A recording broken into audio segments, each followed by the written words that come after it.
The multiple mechanisms of type 2 diabetes.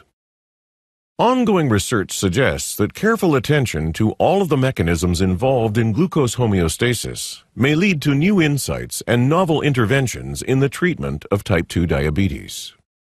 Blood glucose levels are affected by a number of key organs that regulate the entry and removal of glucose from the blood: the intestine, liver, pancreas, skeletal muscle, brain, adipose tissue, and the kidneys. After a meal, the intestine absorbs glucose via the sodium glucose transporter 1, known as SGLT1, and delivers it to the blood.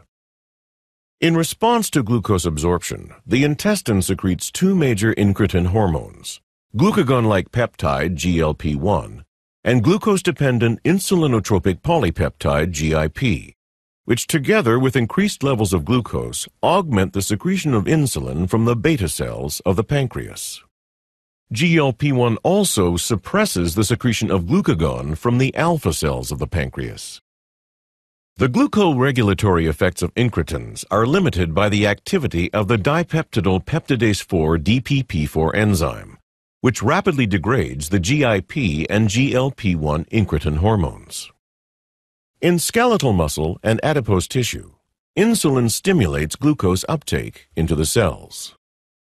In the fasting state, the liver helps maintain normal blood glucose levels by hepatic gluconeogenesis and glycogenolysis, which result in the release of glucose into the blood.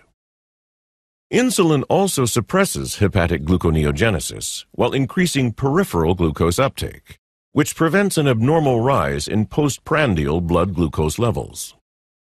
Renal glucose reabsorption, mediated by the sodium glucose transporter 2, or SGLT2, is the primary mechanism by which filtered glucose is actively returned to the blood and retained in the body.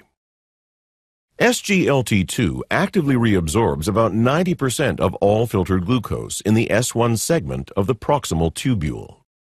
SGLT2 is believed to be expressed almost exclusively in the kidneys. SGLT1 reabsorbs the remaining filtered glucose.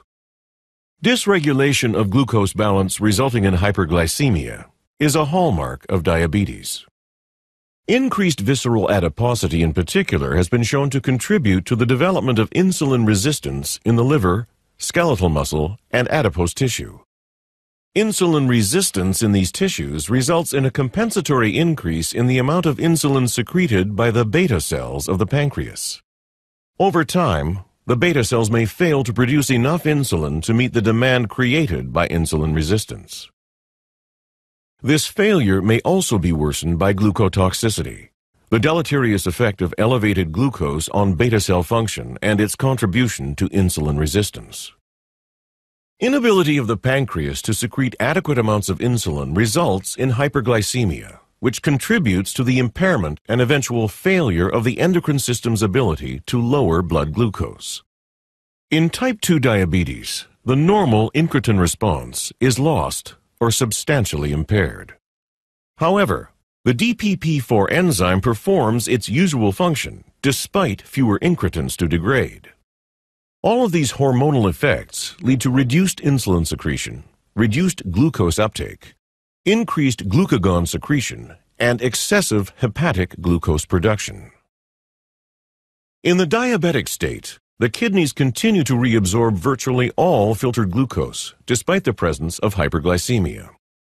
Complete reabsorption of filtered glucose persists until plasma glucose concentrations exceed 200 milligrams per deciliter, at which point the glucose load in the filtrate overwhelms the capacity of the transporters, the maximum transfer rates attainable by SGLT2 and SGLT1, thus allowing glucose to be cleared in the urine.